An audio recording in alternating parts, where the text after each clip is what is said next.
I always like to think back to Vasken Vehapar, the Catholicos of the Armenian Church,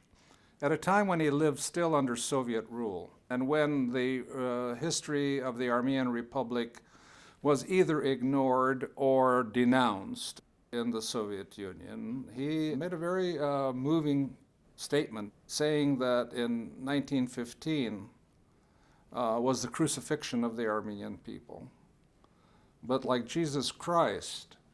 the Armenian people found resurrection in May 28, 1918, 3 years later. So just as Jesus Christ arose from the dead 3 days after his crucifixion, so too, says Vasken Vehapar, the Armenian people found their resurrection 3 years after, on May 28, 1918, when they created this little nucleus of a state near Yerevan, which would become the hope and focal point of the Armenian people who had suffered genocide, that the Allied powers who had condemned the genocide and promised restitution, reparation, and the return of the Armenian people to their homeland, that this pledge would be now honored because the Turkish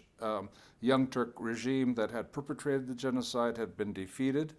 and were on the run. So it seemed to be a moment of great joy and hope for the Armenian people that this little nucleus of a state around Yerevan would in fact expand to the historic Armenian homelands in the west, as far west as Kharpert and Sepasya, to include Garin or Erzurum and Sasun, Bitlis, Mushvan. That was their hope. That was unfortunately never realized, but that little state nonetheless became an important turning point in modern history, because without it we would never have had a Soviet Armenia, and without Soviet Armenia we would not have the present Republic of Armenia.